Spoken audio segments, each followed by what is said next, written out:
Hey everybody, this is Joe Deninzon from Kansas and Stratospheerius, and you are listening to the Nothing Shocking podcast. Rock on.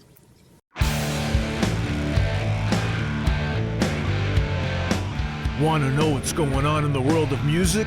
Then tune in to the Nothing Shocking podcast, a non-genre based, all ages friendly rock and roll program. Join us weekly for interviews with all your favorite rock stars from the mainstream to the underground. You can find us at nothingshocking.libsyn.com or anywhere you download podcasts.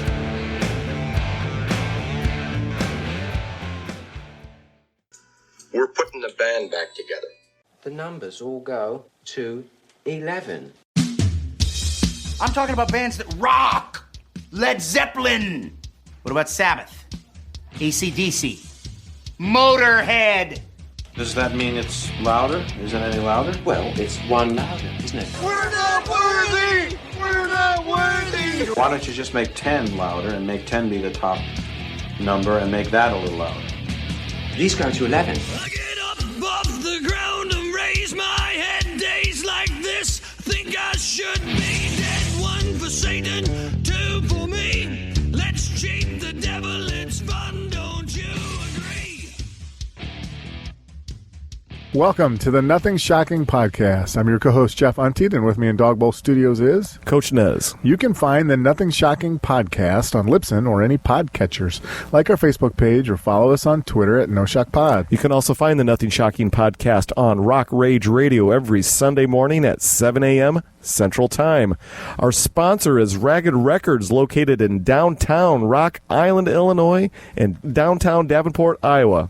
We'd like to thank the Hong Kong Sleepover for allowing us to use their music for our intro and bumper ending. Tonight's guest is Joe Deninzon. Yeah, of Stratospheerius. And Kansas. Yeah, promoting Stratospheerius' new box set, Behind the Curtain, live at Progstock. Yeah. It was a great interview. Let's get to it. All right, good night. Good night.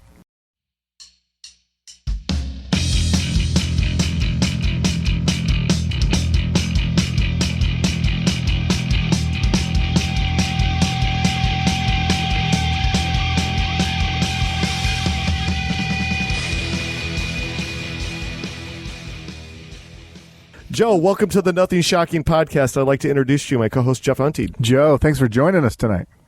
Thanks for having me, guys. Yeah, we're very excited to have you. So let's get right into this. This past 2023, Joe Deninzon and Stratospheerius released Behind the Curtain, live at Progstock, 2 CD, 1 Blu-ray, 1 DVD box set. The live footage was recorded in 2019 and 2021 at, what is that, Northeastern Festival, is that correct? It's called Progstock Festival. Okay. It's the biggest progressive rock festival in the Northeast. Yes. And it's in New Jersey. Mm-hmm. Now they have it in Rutherford. Union County Performing Arts Center. That's what it was before. Very good. And then they moved it this year. But ours was in Union County Performing Arts Center. Oh, very good. Well, can you talk a little bit about the live recording for this box set, and how difficult was it to make these performances album friendly? Well, it was an interesting story. And actually, it's in Rutherford. No, Rutherford is the new place. Yes. So Rahway was the original town where it took place. Mm-hmm. So we got to headline the main stage in 2019. And when you perform on the main stage, they multi-track record you, and you get an 8-camera shoot. So we had all the raw materials for a live record. Mm-hmm. And we had mixed and edited the video footage, had it all ready to go. And in 2021, after the pandemic, when they went back to having a live festival, John Goodsall from Brand X fell ill on Saturday night, and they asked us to headline. And all of a sudden, we had more good footage, and some songs we felt were performed better than in the previous shows. So we had more stuff to work with, which delayed the project. So we ended up editing that together and deciding to do a highlights DVD, if you will, with an hour from the 2019 show and an hour from the 2021 show. That's why it took so long to put it together. But it was worth it, in my opinion. Yes. Very good. Just talk a little bit about your approach to, on stage with your violin and singing. Was that a difficult transition, or was it pretty natural for you? Well, I've played guitar for many years, and I grew up in Cleveland. I did the circuit as a singer-songwriter, guitarist, vocalist. And I've also played the violin since I was 6. So at one point, I had a short-lived band one summer during college, and I thought, wouldn't it be cool to take some of my guitar songs, arrange them for violin, and try to sing and play at the same time? Yeah. It took 2 weeks to learn the first song because it's a lot of coordination. It's very hard to sing and play violin at the same time. But I kind of got into it, and I started adapting and writing more songs like that, and liked to challenge myself. And it got progressively easier. But I write very complicated parts and like to kind of make life harder for myself than it has to be, so to speak. But it's a fun challenge. I enjoy it. And there's not a lot of guys out there doing it. So I thought, hey, why not? No, there's not. I want to bring this back to behind the curtain. Obviously, the COVID-19 pandemic obviously threw a monkey wrench into this project. Talk about the challenges about the COVID-19 mitigations did to the creation of Behind the Curtain. It actually allowed us more time to do editing. I actually learned Final Cut Pro. I did a lot of the video editing myself. We also recorded a studio album at the same time that we were editing the live video and album. And that's coming out this year. So everybody got to buckle down and work on projects and learn new skills. So I looked at it as a blessing in disguise. Obviously, the downside was not being able to perform in front of a live audience and having that be taken away and having a lot of income be taken away from working musicians. Yeah. So, but everybody worked around it and tried to create new opportunities online and take up new projects. So that's the silver lining, I think. Yeah, very good. Yeah. Good. Well, besides Behind the Curtain, which was one of my favorite songs on there, can you talk a little bit about Hysteria, doing the Muse cover? That was really cool. Oh, thanks. Yeah, I'm a huge Muse fan, and years ago we cover songs here and there that we feel kind of suit the band, stylistically and vocally, and we were doing a cover of that song in our live shows, and it was fun to play, and I wanted to record it because I thought we sounded pretty good. Yeah, you do a great job. And my bandmates at the time said, don't just re-record it, because why? If you completely reimagine the song and reinvent it and give it a new twist.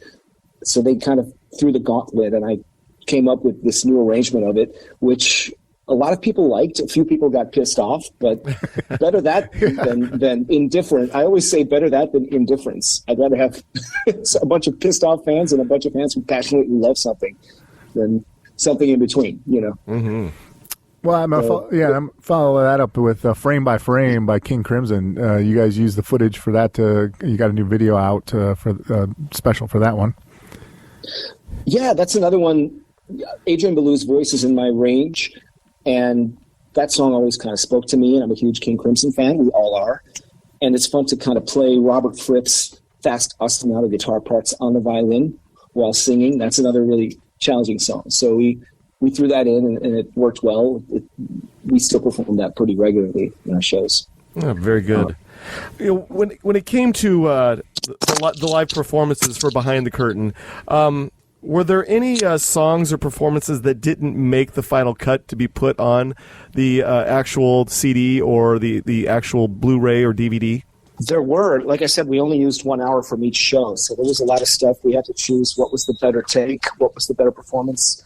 And sometimes it was a hard choice. There's a song called Heavy Shtetl, which is a long jam that we do. And we had a really cool version of it from the 2019 show. But in 2021, we had our old guitarist, Alex Skolnick from Testament, as a special guest.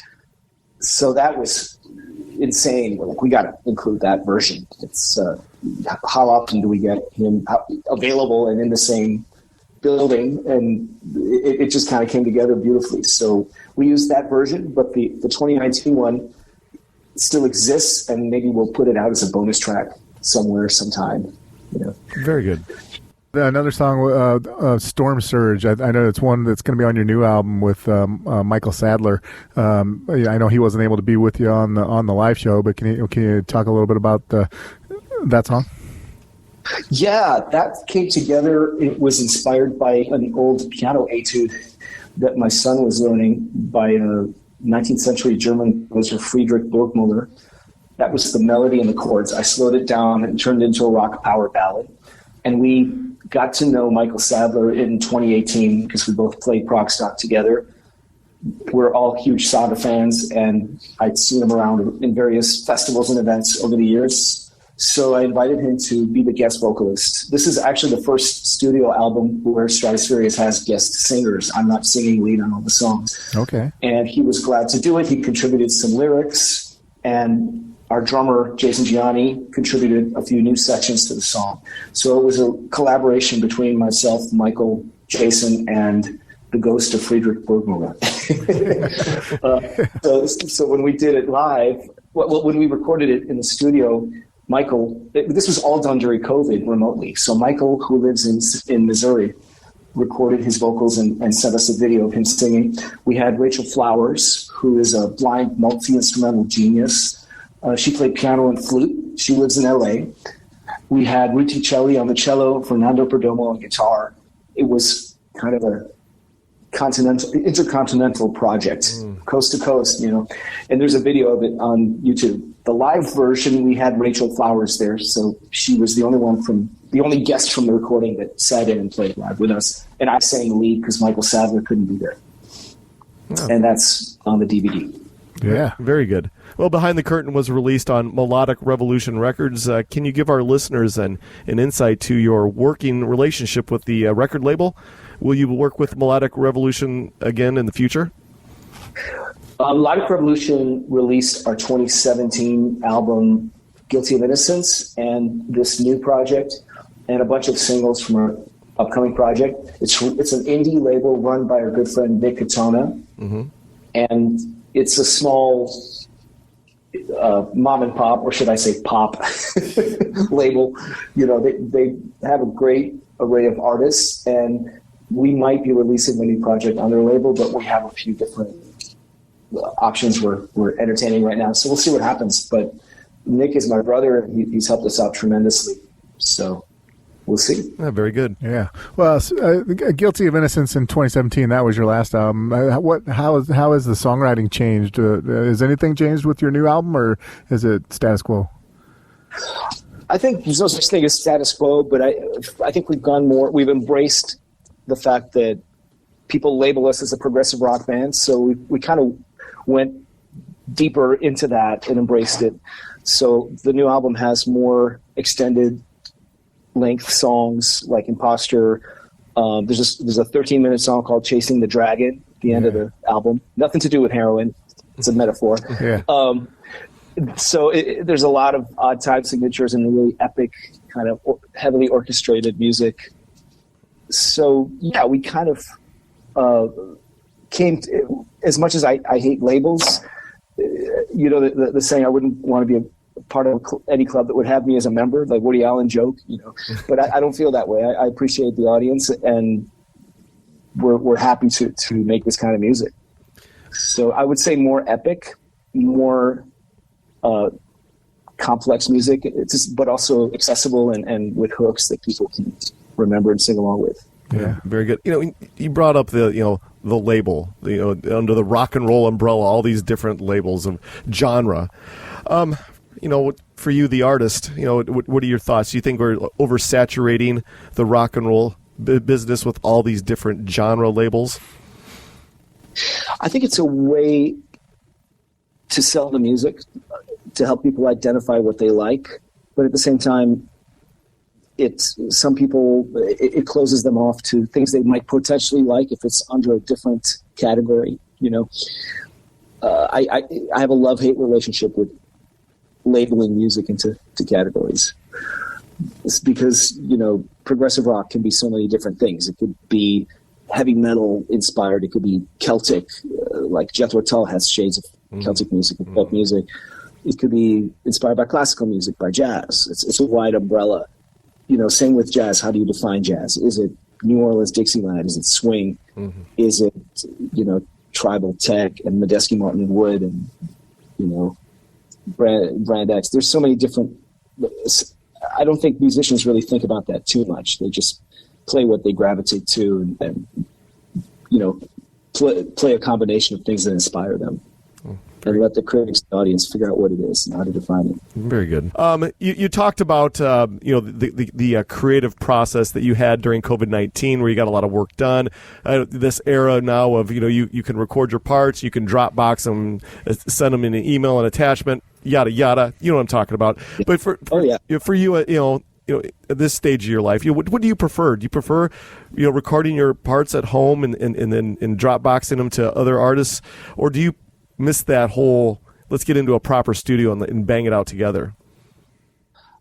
I'm really torn on this because obviously if you're in a studio together, I can be in a room with a guitarist and say, try the riff this way and try it that way. Try it one octave up, one octave down. You're playing the wrong note. And boom, in a matter of a few hours, you have the part nailed and you have multiple options. If that same guitarist is sending me his tracks, it could take days or weeks or months going back and forth to get the desired result. So it takes a lot longer doing things, sharing files, et cetera, et cetera. But on the flip side, our drummer has a perfect setup in his basement with his drums tuned perfectly the way he likes, the sound he likes, the acoustics. He doesn't have to schlep anything. He's really good at recording his parts. So people have more control. So to that point, it's much more advantageous. But I'm not sure. I like both approaches for different reasons, Fair enough. Yeah. Well, I know on your website you got a cool picture of you sitting with I think you have 2 violins, a guitar, and a mandolin, I think, in your lap, and in there you're advertising like, hey, hire me for your album or for whatever project you're working on. Can you talk a little bit about venturing out into that, working with other artists? Yeah, I've been doing that for many, many years. I have a little home studio set up.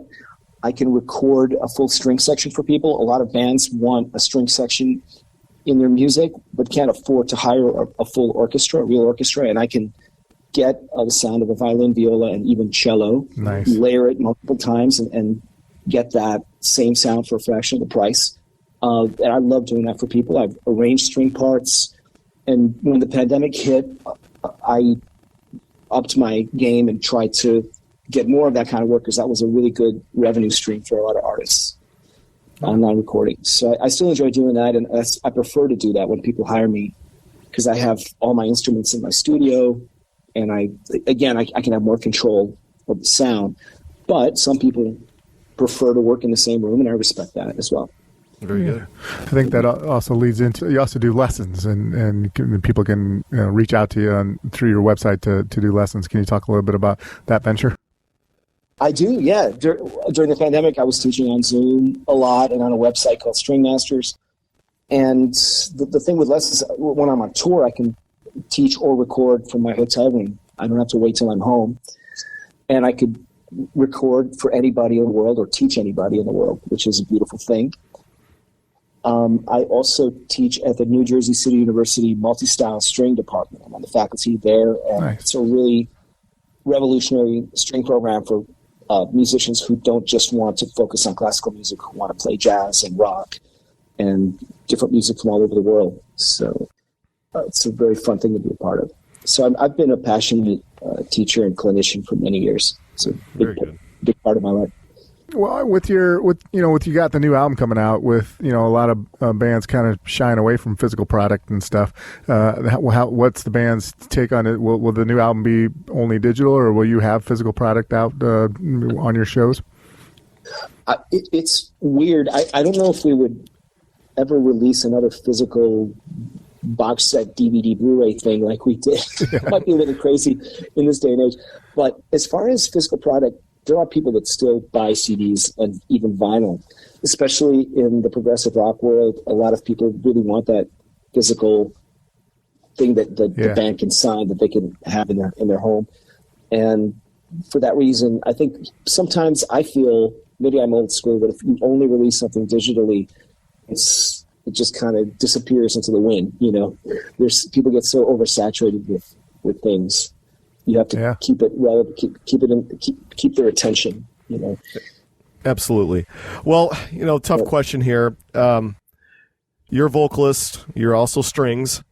Are you the lead singer that plays strings, or are you the string master that also sings? How does it work for you?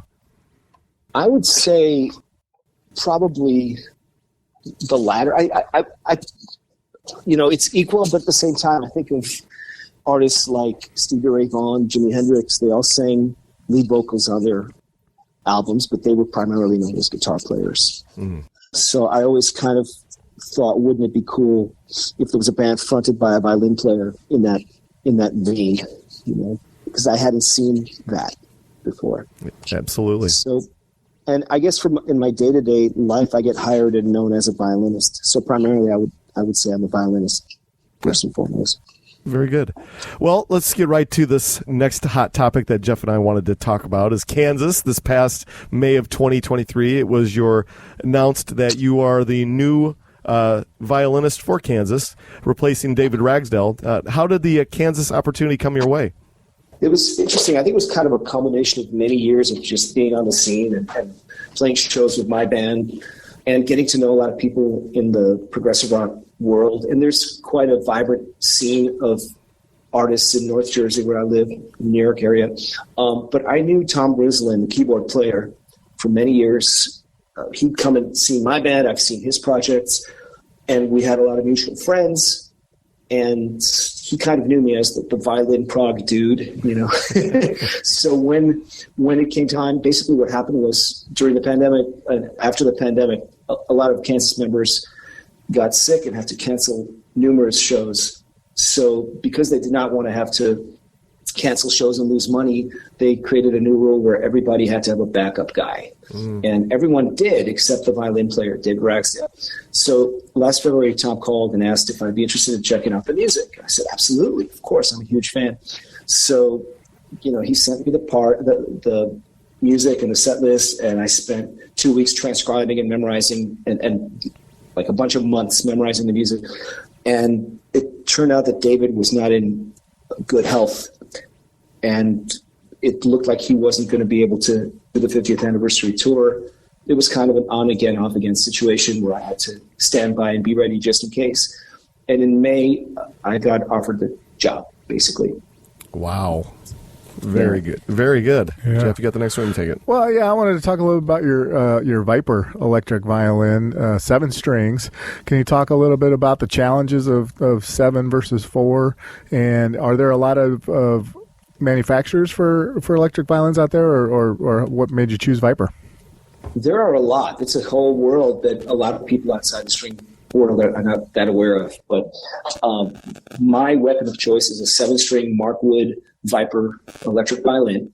It's got a harness chest support system, so you don't have to hold it with your chin like a traditional violin. And it wraps around your right shoulder and under your right arm with a guitar strap. So you can walk around with the violin. And if you're a singer, it's great because it frees up your mouth to sing, in my case, Yeah. It also has frets, which I like when I'm singing. It gives me a little more control, especially if I can't hear the monitors well or something. It also, with Kansas, I also double on guitar. So I have songs where I have both the guitar and the violin straps to my back. I'm going back and forth multiple times, serious multitasking, while singing backup vocals. So that's why it's my favorite electric violin to play. And I realize it's not for everybody. For traditional violinists, it's a big leap to go to a 7-string and to go to a weird instrument like that. It's almost like another instrument. But there's a lot of good 4 and 5 and 6-string electric violins with or without frets. I can list a bunch of people that make them, like Yamaha, Zeta, Jordan, NS. I can go on and on. So it's really a growing market, and a lot of great players, playing all those different instruments. So, and I also play traditional violin as well. Oh, very good. Bringing this back to Kansas, Kansas just finished an extensive tour this past 2023 into January. How did you mold your playing style into the those legendary Kansas songs? Well, first of all, Kansas never finishes a tour. They just keep going. That's true. Yeah. Very true. But basically, the 50th anniversary tour, I joke, will continue until the 60th anniversary tour. But no, we have dates on the books going into next December right now, and it's filling up even more.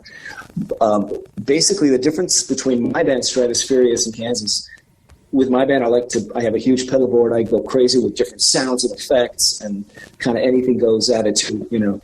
With Kansas, they had a more traditional violin sound on most of their songs, so I try to respect that and kind of rein in some of my crazy tendencies, you know, sonic tendencies, out of respect for their tradition, you know, and the legs and what fans expect to hear. You know, they want to hear those songs played right. But I throw in some things like I'll double the guitar lines on the low violin strings, so it'll sound like a distorted guitar. They like having that reinforced sound. I'll use some like phasers and delays and things here and there. But I would say my approach with Kansas is, you know, bring some of myself into it, but really honor the legacy that Robbie Steingart and David Ragsdale created, you know, and honor and respect the fans of the music too. Oh, fantastic! For microphones and stuff, with one of the things I noticed with the Progstock video, I think you mostly had a stationary stand, but I think I also saw a video where one time you had one where it looked like the microphone might have been attached to the violin rig when you know, so you could move around a little bit. But can you talk a little bit about your preference with how that works for you and the band? With you talking about cameras or microphones for when you're singing with Stratospheerius? Oh, you know, I'm not into the headset mics, even though I move around a lot. I like kind of the feeling of standing in front of a boom mic and just singing into it, and then I move around when I'm not singing, and that's just my preference. I know in Kansas, David Ragsdale used a headset mic, but it's just a personal preference. Yeah. You know? Yeah. Well, you know, outside of the Kansas stuff, what is in store for you this 2024? What other projects will you be involved with? Well, like I said, we finished the album. We're figuring out who with and when we're going to release it. At this point, we're aiming for September or October, and Kansas has a bunch of dates on the books. That's going to keep me very busy. And the other thing I wrote an electric violin concerto a bunch of years ago, and it's been learned and recorded by some friends of mine. So I want to try to record it as well. It's a 30-minute piece of music for full orchestra and electric violin. So that's kind of a long-term project. Whenever I can get to it, I hope to tackle that and release it at some point. Very nice. What are some of the challenges of doing that? Will you be putting together like a full orchestra with that, or how will that work? Well, the traditional way would be to rent out a space, hire a full orchestra, hire a conductor, rehearse them, and go bankrupt in the process. But I want to try a different thing because I can record a lot of different string parts myself. I know musicians with home studios. I know a guy who plays all the woodwind instruments. I know a guy who plays a bunch of brass instruments. So I want to see if I can put together kind of a virtual orchestra with people who record at home and do it that way. And again, I think the music will sound tighter, and I'll have more control of every sound. And I don't know if that had been done before with such a huge project with a big ensemble like that. But I want to attempt it. Oh, fantastic! Fantastic. I got one more. I think you did a movie soundtrack. Did you do some music for What's Up, Scarlet? And I also was just thinking that when I read that, your music kind of seems like it would be adaptive to music or television. Have you looked into doing any of that kind of medium? I did some music for a movie called What's Up, Scarlet. It's an indie film for Anthony Caldarella. He's a director, friend of mine who passed away a few years ago. And I had some music licensed for an Adam McKay film called Virginity Hit. That one of his lesser known films, but it's a very funny kind of almost a fake reality show film. And I've had stuff used for TV a bunch, a lot of my stuff. But I'd like to dive into that world deeper in the future at some point. Just not enough hours in the day. That could be a different phase of my life. I respect guys like Trent Reznor and Trevor Rabin, who had great careers in rock bands and also had a second career as a soundtrack composer, as a film composer. Yeah, absolutely. Absolutely. I got one last question for you, and then we'll let you go. I wanted to bring up Mark Wood. He's been so influential in the rock and roll community with his, his revolutionary sound in rock and roll and heavy metal. But then you also have to take in consideration his brand, his design of violins, and just everything that he has done over the last I don't know how many years. But can you just talk a little bit more about Mark Wood's influence, his I guess maybe his brand and his playing influenced you as a violinist and an artist? Well, I'll tell you this about Mark Wood. I met him in the 90s, and he always blew my mind and stood out for me even when I was in high school, and he was on Shrapnel Records or whatever label he was on. He was one of the hairband shredder guys, but he was doing it on the violin. And I thought, that's so different and new, and his violins are so cool looking, So I got to meet him and immediately wanted, when I moved to New York in 97, I met him, I immediately wanted a Viper. I knew that was the instrument for me. And he has a rock orchestra camp in Olathe, Kansas, where I've been teaching since 2011. This is going to be my 14th year. And it's a life-changing camp for a lot of people.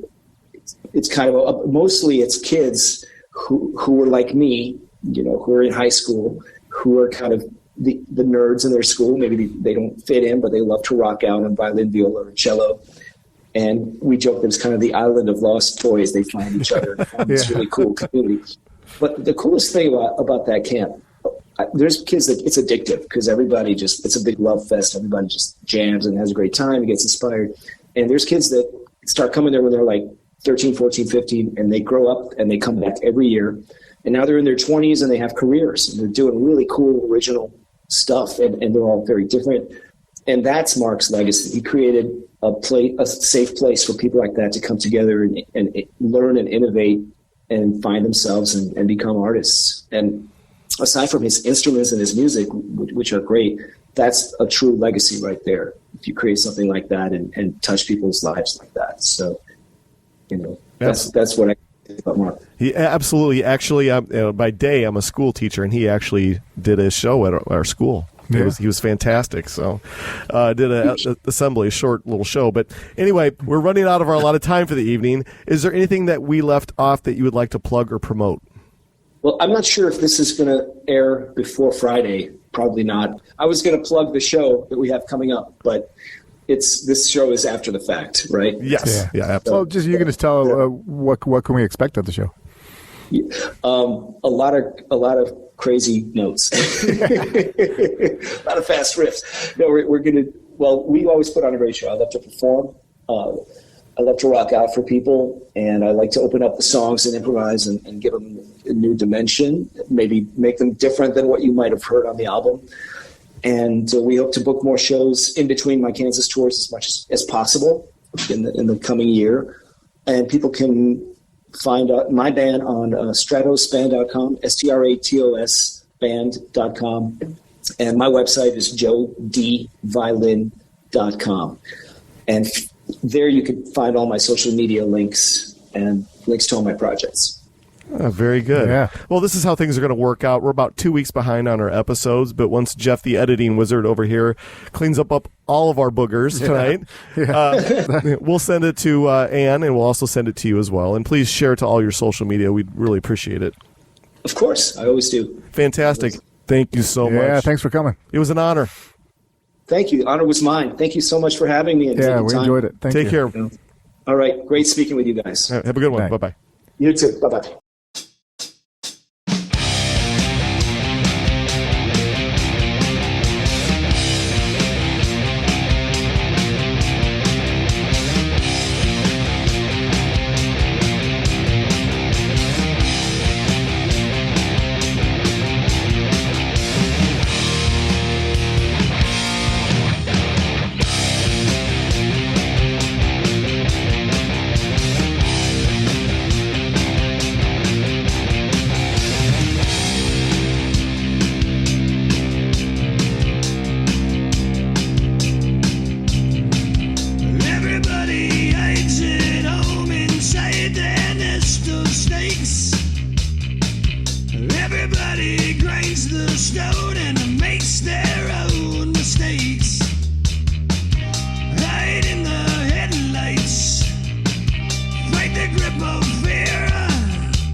just can't do it here.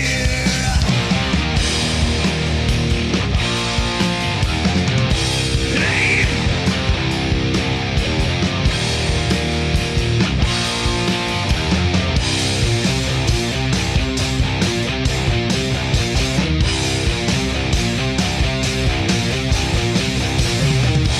Everybody eyes the gun and screams inside their head.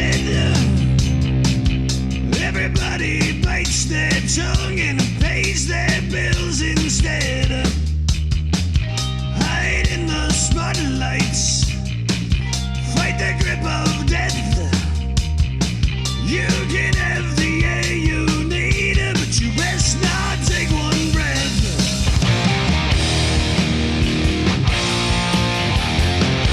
Hey.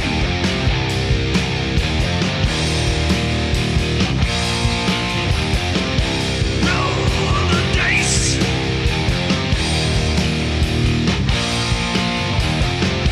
Take your chances.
Everybody knows the game is fixed, there is no prize.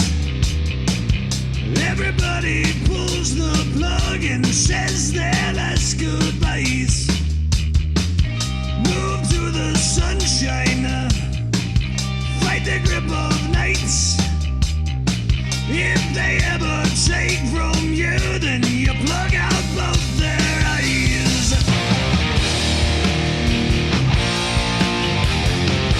Hey.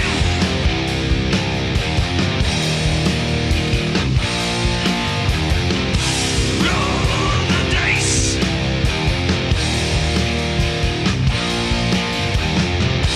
Take your chances.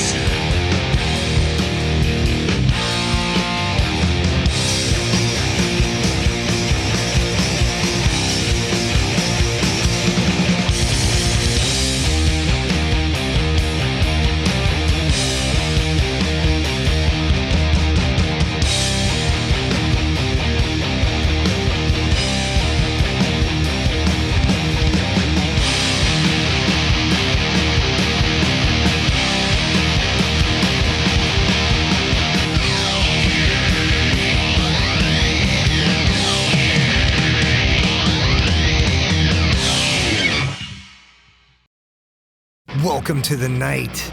You think you know Night Demon? Then the Night Demon Heavy Metal Podcast is for you. Step into the darkness as we peel back the curtain to give you an unprecedented, all-access look into the mind and the heart of the demon. We're talking band history, song analysis, studio anecdotes, stories from the road. It's everything a diehard Night Demon fan could want and more. This is the only place to learn the inside scoop, the deep dive trivia, the untold tales from the band members themselves and those closest to the Night Demon story. Need more? The sacred Night Demon Crypt will be pried open to reveal demo recordings that have never before seen the light of day, all with in-depth commentary by the band and the people who were there for the writing and recording process. This is a gold mine, a treasure trove of all things Night Demon. Head over to nightdemon.net or wherever you listen to podcasts.